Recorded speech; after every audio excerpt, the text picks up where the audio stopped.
My mom's family is from the area, going back about 4 generations. My mom is 90 now, but still loves to tell stories about the primitive way she grew up. I love to listen.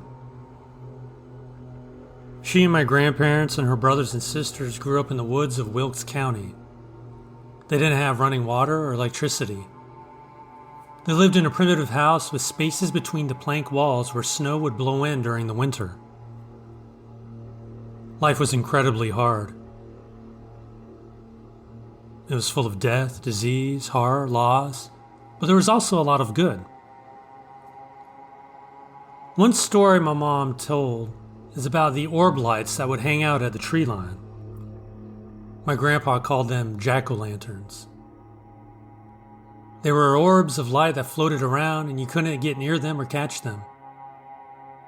Keep in mind, no one had a car in the woods where they lived, and they were a good ways away from the nearest road. Another story my mom told is about when she and some of her siblings were working in the field. They did a tremendous amount of field work because without that, they literally had no food. A few times they nearly starved. Anyway, they were in the field when they heard a noise like something falling through the air and headed their way. They looked around and suddenly something hit the ground near them with tremendous force. They could feel the shock wave from it in the air.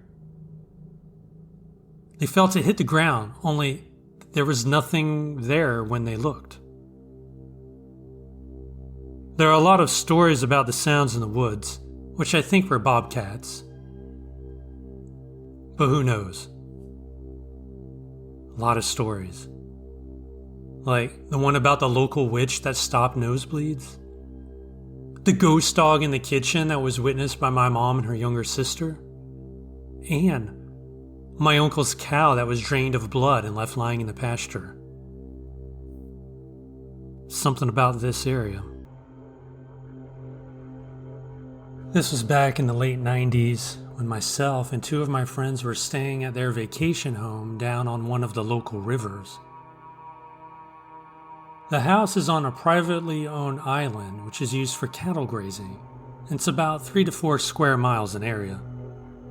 It's accessible by only one dirt road, which takes about 30 minutes to travel down.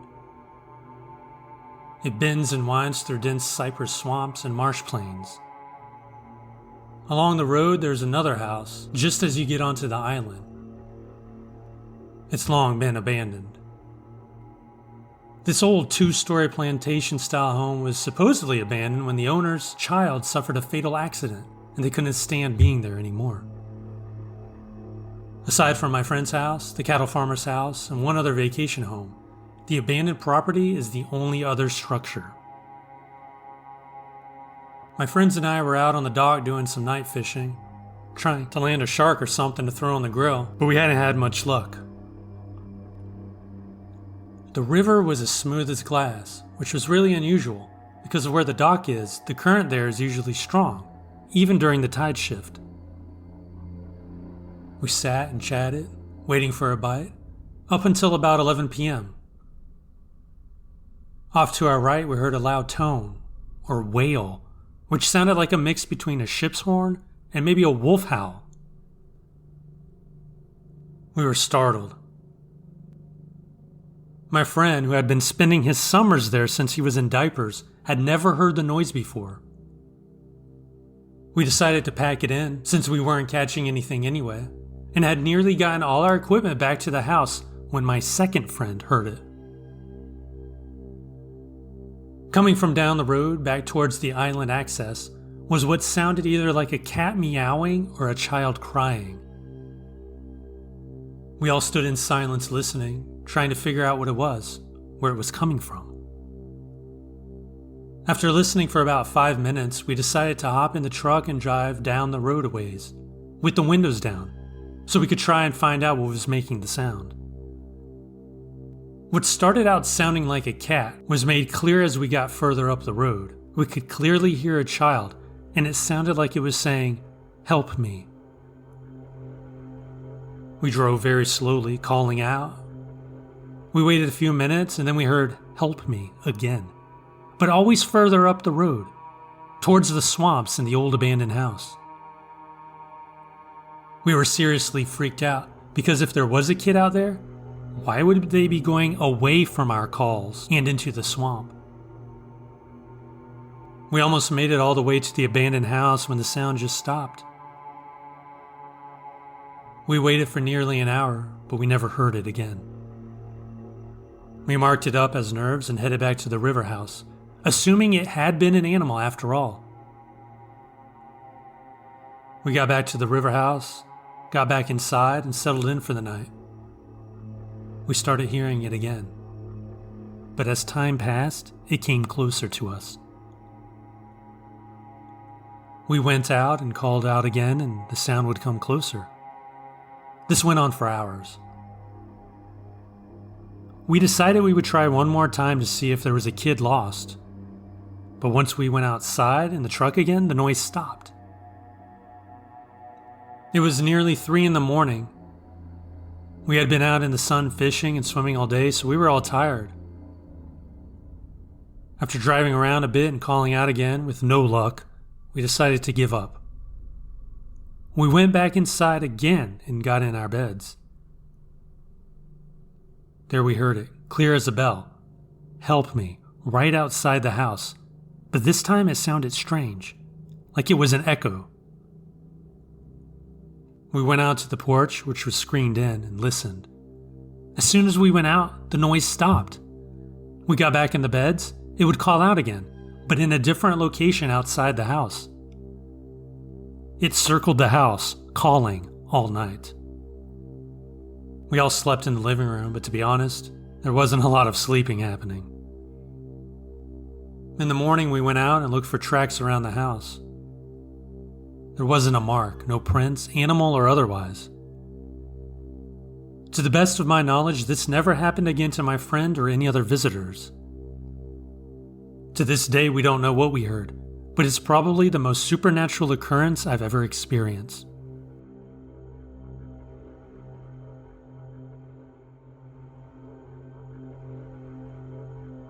Black-eyed children, also known as black-eyed kids, are paranormal creatures in American contemporary legend. They resemble children aged 6 to 16, with pale skin and completely black eyes. They are often reported hitchhiking, begging, or appearing on residential doorsteps. Although some tabloid sources claim that stories of black-eyed children date back to the 1980s, most sources trace the legend to 1996.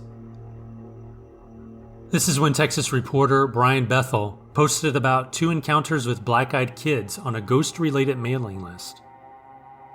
Bethel recounted meeting 2 such children in Abilene, Texas in 1996, and mentioned another similar encounter in Portland, Oregon.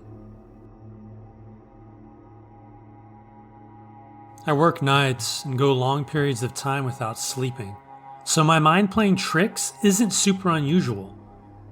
But this happened in broad daylight with other people around. I was repairing a condenser in a very standard-looking suburban neighborhood. Directly across the street was a mother playing in her driveway with her toddler. She was pushing him around in one of those plastic cars. I was walking back to my work van around the side of the house when I heard a shriek, like a noise that you hear and you know someone is being hurt. I took a very quick few steps to clear the corner of the house to see what was happening. Mother was across the street.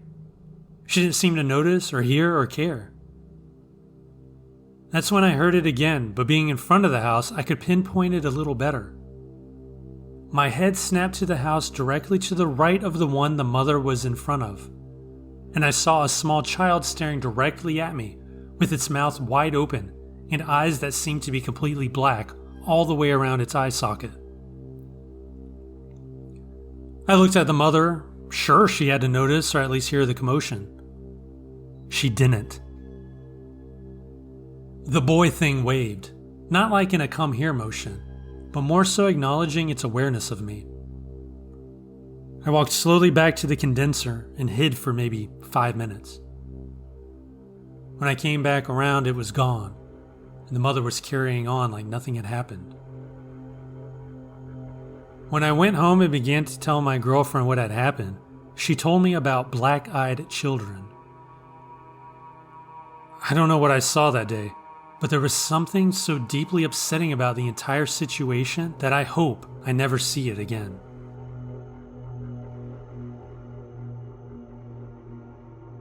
Let me tell you about old Red Eyes. It's a ghost of a person, either black or Native American. They died while helping slaves and escapees reach a safe haven.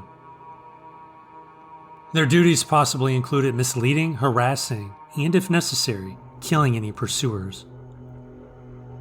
Their most striking and only feature is the pair of piercing, glowing scarlet orbs, evenly spaced, that float roughly between 6 to 7 feet in the air. These orbs will occasionally blink out and reappear somewhere else, usually 10 feet or so away, as if they're stalking you. This story takes place at a friend's house that was already known as a weird place. We were at this friend's birthday party. There was a lot of us, maybe 8, maybe 10. A few of them decided they didn't want to hang out in the hot basement, so they opted to jump the fence that separates the house property from the rest of his property and run down to the old riverbed. They left. Maybe 10 minutes later, I realized I was really hot too, so I grabbed a soda and headed up to the landing, which had a view of both stairways in the house and also the part of the property my buddies went off to. Not long after, those who left came back screaming, piling over the fence. I popped the door open for them and they came inside, rushed in, and stopped out of breath. And that's when they told us a story. They were messing around when all of a sudden one of the bamboo bunches out there began to clatter and shake violently. Shoots snapped and broke, and some were hurled at them. Me and the friends who stayed behind, we didn't believe them. Eventually, they worked up the nerve to go out again. But this time, a few other friends decided to go with them. They brought one of their dogs. They propped the gate open for the dog to squeeze through, and off they went into the woods. I sat on the front porch with a friend, waiting for them. We talked trash about them for a while. Not too long after, we heard a loud scream. The dog ran back, first one in the house, and here come the others, piling over the fence. Their story's a bit different this time. They couldn't shake the feeling of being watched. Something made the dog growl. They turned and saw what looked to be a pair of eyes. Over 6 feet off the ground and burning scarlet, glaring at them. And then they blinked and were gone, only to show up a few long strides to the right. They realized that whatever it was slowly, gently positioning itself between them and the house. That's what made them scream and bolt. Again, we called bullshit. We didn't believe them. A couple years later, I found myself staring down the same burning red eyes over the roof of my car, staring into the front door, and in one case, staring me down before I could even crank my vehicle. While my encounters weren't as terrifying as theirs, they were still bad, and to this day, I never want to go there again.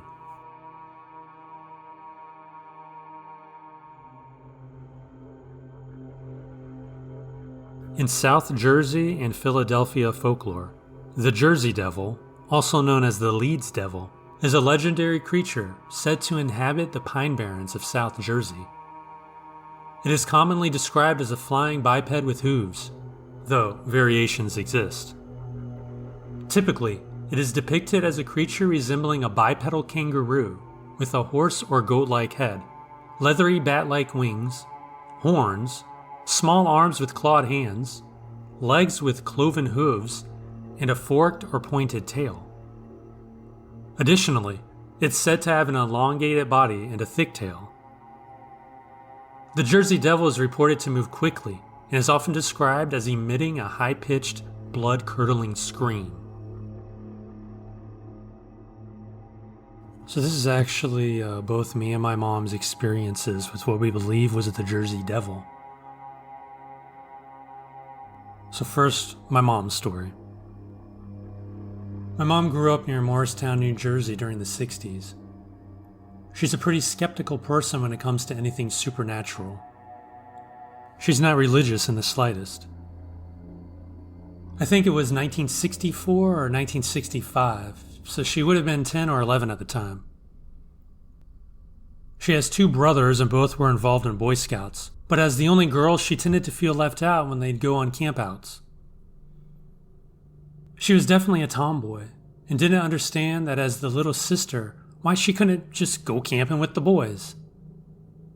Fortunately, my grandpa was pretty in tune to this and started including my mom when he could.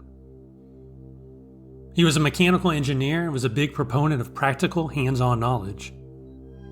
Just because she was a girl didn't mean she wasn't going to learn how to change a tire or build a fire.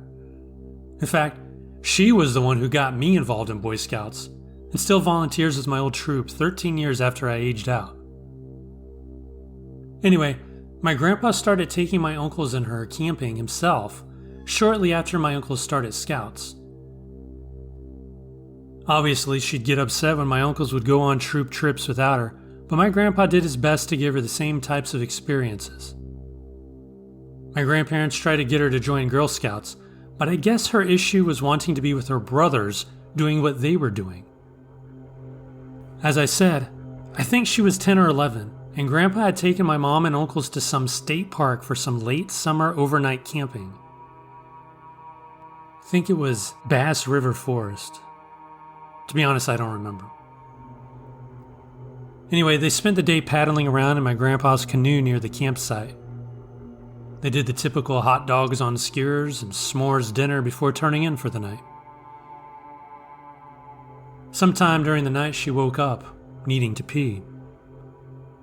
There were pit latrines on the edge of the campground, but with it being pitch black out, she laid awake for what was probably 20 minutes, but felt like hours.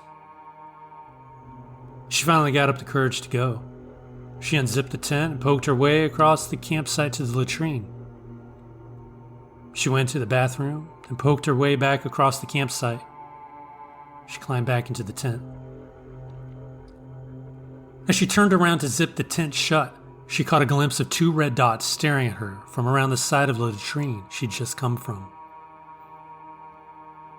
At first, she just sat there, staring, wondering what it was. She thought it was brake lights from a car, but it was just woods behind the latrine.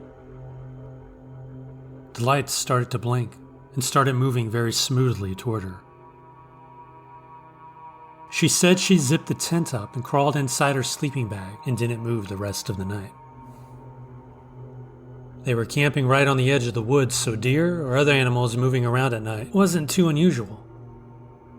But she said the whole rest of the night, she felt like something was slowly moving around their campsite, breathing. Any little twig breaking or leaf crunching had her terrified. She didn't want to seem like a scared little girl and not get invited on any more trips, so she just stayed quiet and didn't wake my grandpa. She did say something to him the next morning, and he joked, "Oh, the Jersey Devil?" That was her story. This is mine. My grandparents lived in New Jersey until the early 2000s. As a kid, we'd go up there for Thanksgiving and Christmas to visit. We'd sometimes visit during the summer, too. On one particular trip, it was just after the 4th of July. We spent the trip swimming in my grandparents' pool. It was a while after dinner one night. We were sitting out on the porch, watching some stray fireworks that their neighbors were setting off. The night was winding down. My grandma had gone up to bed and it was me, my dad, and my grandpa sitting out on the porch while my mom and sister were inside watching a movie. I remember it was a warm, breezy night and you could smell the fireworks. My grandpa finally decided to head up after my grandma. My dad went inside after him to grab another beer. I was left on the porch on my own. The fireworks had died down a few minutes earlier. I was about to follow my dad inside when I heard a thump on top of the house. I looked up over my shoulder and saw 2 red dots on the eave of the roof. I sat there thinking they were embers from the fireworks. But then they blinked.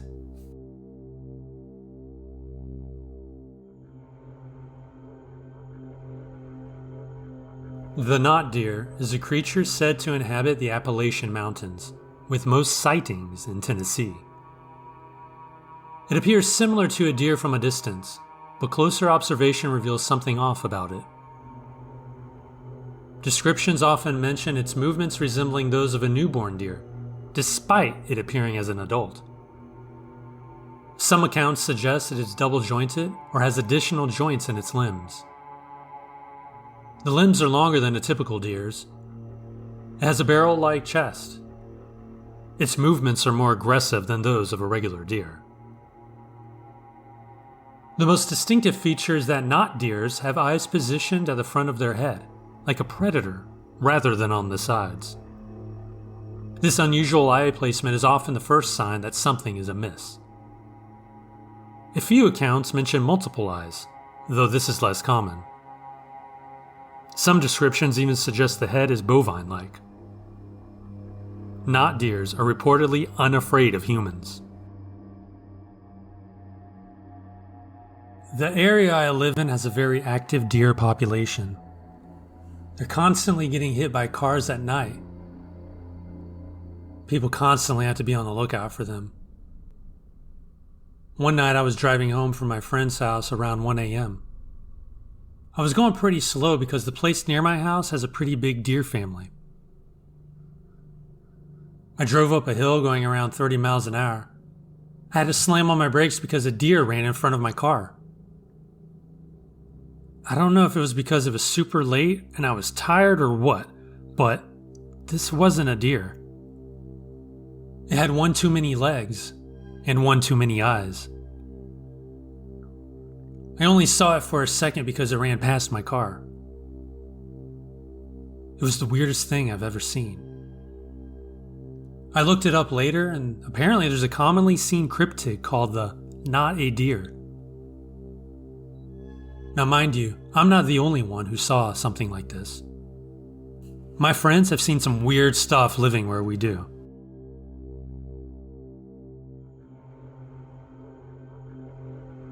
It all started on a warm May night, May 28th to be exact. Nothing was out of the ordinary. My friends and I were playing video games on a school night, procrastinating homework, yelling at each other about who knows what. We grew tired of playing video games, so I signed off for the night. I don't live far from a general store, so I thought I might as well hop on my bike, ride there to get some cream soda and sunflower seeds. Just hang out, relax. So I did. The bike ride usually takes around 10 minutes. It consists of going through my neighborhood, a scary-ass bike trail, and then another neighborhood. I had my earbuds in. I got all the way to the store when I realized I didn't have my wallet. It was getting dark. I got back on my bike and started the ride home. Usually when I go back, I cut through a backyard instead of taking the trail. But for some reason, I felt compelled to go down the trail. As I rode down the trail, I heard an inhuman screech, like a mix between a bald eagle and a human scream. I, of course, looked towards where the sound came from. I saw an extremely skinny, super pale, and very tall figure get on all fours and start running at me. Now, when I say extremely skinny, I mean like it was skin and bones, and the legs and arms were super long. The face was nearly featureless, besides for a mouth and 2 black eyes. I got the hell out of there as fast as my bike could handle. I know I wasn't just imagining it. I now have my license and a car. I refuse to go down that trail when it's remotely close to dark out.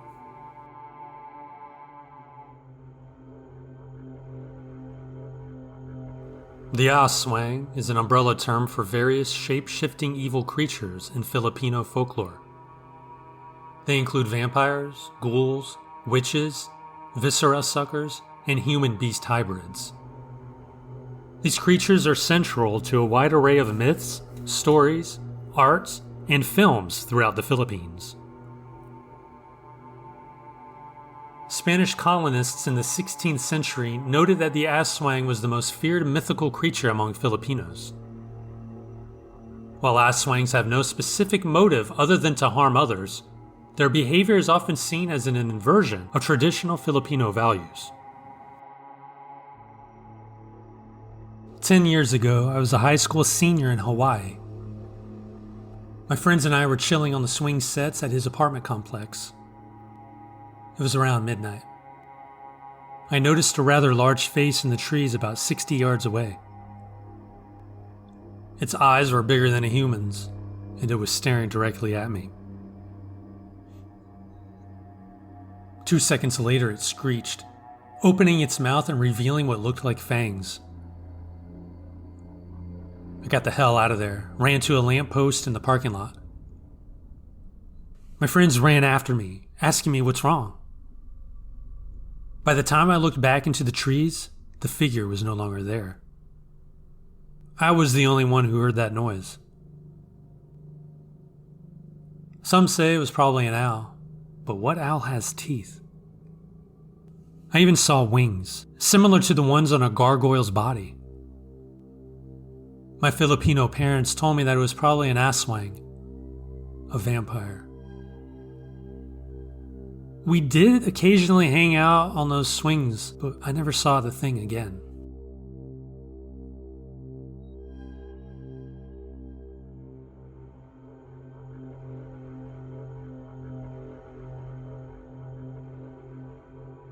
The rake is a creature from modern folklore, often described as a pale, hairless humanoid that lurks in rural or suburban areas. This legend became popular online through creepypasta stories, which are short horror stories shared on the internet. Typically, the rake is described as having sunken eyes, sharp teeth, and long, slender limbs with razor-sharp claws.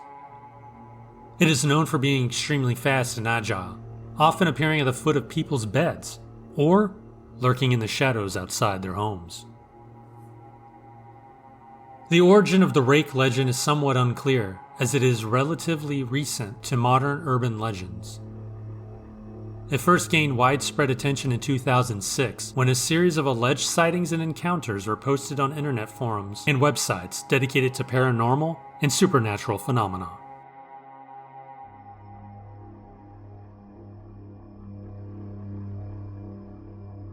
When I was about 11 years old, my mom was pregnant and asked me to clean out the cat litter. We live literally in the middle of nowhere, with big fields and pastures wrapped all around. My grandparents lived directly across from me and had a big dumpster bin where we would all dump our trash into. I was walking across the rock road with a grocery bag full of cat shit when I noticed that my grandparents' motion light was already on. I thought it was odd, but I didn't think much else. I kept walking and saw something like a white blob on top of the dumpster. I wasn't wearing my glasses, so it was a little fuzzy. I thought it was a cat. I slowly walked up to it, trying not to scare it away.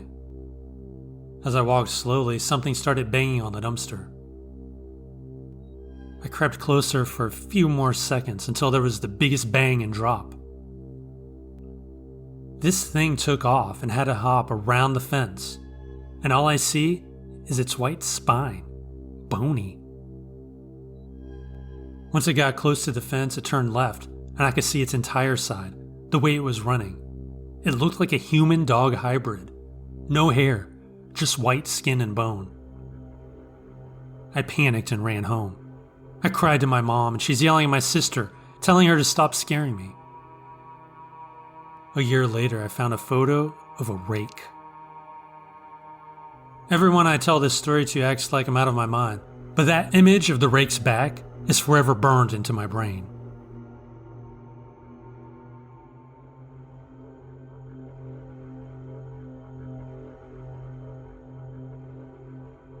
A couple of months ago, something happened to me and my best friend Xander.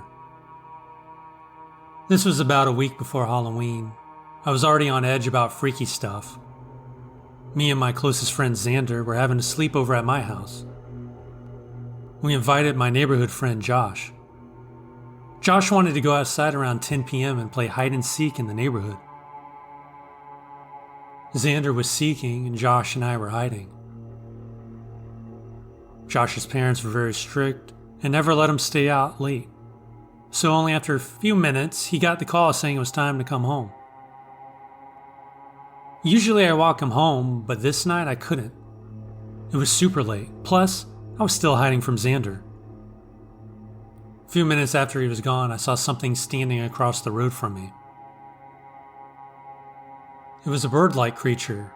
Its face was too dark to make out anything, but the body, it was massive, absolutely huge. This thing had to be at least 7 feet tall. I didn't really acknowledge it at first. I looked away, and then I freaked out because I just realized that I saw something. I turned back to look at it, and it had disappeared. My phone started going off like crazy. It was Xander. He was scared shitless, telling me he saw something. We met up in front of my house, and as soon as I saw him, I knew. He could barely speak, and when he does, he started telling me he saw something watching him in the woods behind my house. He described what I actually saw. Extremely tall, glowing eyes, wings. I told him I saw what he saw. We took a few seconds to get our senses back. We turned our phone lights on and went to investigate. A few minutes later, we heard a woman scream bloody murder for help, followed by an unearthly roar, not unlike something like a wild animal would make. Me and Xander looked at each other and ran back to my house. But we didn't go inside. We went back into the woods, searching for anything unusual. Yeah, dumb, right? Seconds later, we heard twigs snapping. We started to regret our decision. I then heard a low growling. My fight or flight kicked in. I grabbed Xander's arm and we ran back to my house. We looked back at the woods we just ran from. I could have sworn something was flying away.